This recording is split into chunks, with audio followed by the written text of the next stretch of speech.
Was a Chicago area insurance executive who survived the 9/11 terror attacks 20 years ago today. He was at the World Trade Center on the 105th floor of Tower 2, which is the South Tower, waiting for a meeting when the second plane hit.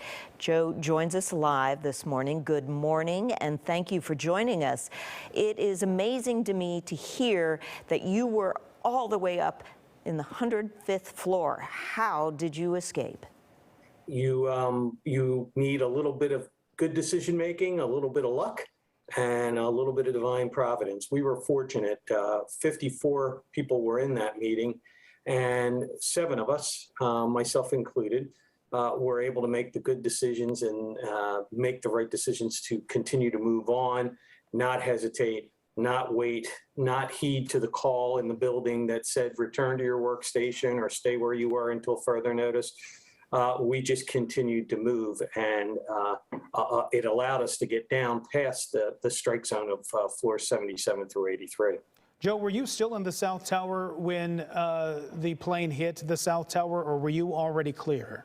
No, we were in the fire stairwell between floors 74 and 72, not exactly sure where, when the second plane plowed through our building, and that plane went through our building, as I just mentioned, between floors 77 and 83. So we were just a few short stories below the strike zone. What was that like to be in there so close to the strike zone? One of the most incredible things I've ever experienced and hope to never experience again. That fire stairwell that we were inside started to shake so violently back and forth, the concrete spidering out, the handrails breaking away from the walls, the steps like waves in the ocean underneath our feet, and we feel this heat ball blowing by us. We smell jet fuel, and this thing's just rocking back and forth, back and forth. It felt like forever, with seconds, maybe a minute. And, you know, when it settled, you would think there would be this pandemonium, but we really responded to this with just a total stunned silence. I've got to go back to your decision making for a second here. I'm just curious on how 7 of you, what possessed you to think, okay, I'm not going to listen to what they say, I'm going down. Being in the insurance business for 44 years, you learn a lot about life safety and fire safety, just from the business that you are in. And so as a result, some of us had that knowledge to think to ourselves, don't go in an elevator, which a lot of people did at the 78th floor sky lobby. I chose not to do that. Others chose not to do that. When we were at the 90th floor and we came out of the fire stairwell, I didn't stay but 30, 40 seconds to see this unbelievable sight in front of me. Others seemed to be willing to stay put and try to figure out what was going on. So it was just, like I said, the critical ability to make some really solid decisions in the most critical of circumstance. But I tell people all the time too, you need luck. You do need luck, and you do need a guardian angel or 3 or 3,000 to guide you through something like this. When you look back in those moments, you did not know what was going on. You didn't know what was going on with the North Tower. You were just below where the second plane hit, and you didn't even know that was happening. At the time, you were in a stairwell. That is correct.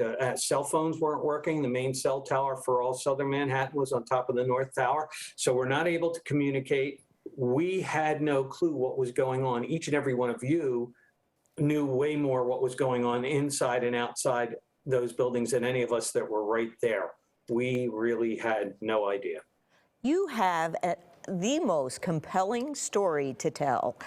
How many times have you retold this story? Thousands and thousands of times. Non-COVID years, I'm doing 50 to 60 presentations a year across the country. And this year, because of the 20th anniversary, we love big numbers. It's just been nonstop to be able to have the opportunity to talk to folks like yourself. And I'm even here today in the Chicago area to speak at Waubonsie Community College. So it's just unbelievable, the outpouring of caring that people have shown this year. And while I'm sure everybody thinks that, you know, I'm doing you a favor by talking to you, you are doing all of us a great favor by allowing us to talk to you. Joe, one more thing before we let you go. You were one of just a handful of survivors from that meeting. How did that change you from the young man you were 20 years ago? And do you ever have what is known as survivor's guilt, that you made that decision and that you were face to face with dozens of people who did not make it out that day? I'm very fortunate to be able to say that survivor's guilt was not one of the things that has tacked me down. I think because I've been talking since almost the day this occurred and talking about it out loud and repeating the story and telling the story and passing it on, that's allowed me to have a catharsis that is a good one. And how I've changed, I've really truly changed in the way of making sure that I know how to prioritize perfectly what's most important in my life. I love my insurance business. I'm still doing it even at 65. I love being able to work the way I do. But the most important thing at the end of the day is my wife, my kids, my grandchildren, my family, the love that they give me and the love that I can give back to them. It makes me prioritize a lot better. All right, Joe, again, thanks for taking the time out. Let's show the folks at home where you'll be speaking today at Waubonsie Community College. That is in suburban Sugar Grove this afternoon. The program starts at 2 o'clock. You do need tickets. You can check out their website right there at the bottom of your screen for more information. Right now,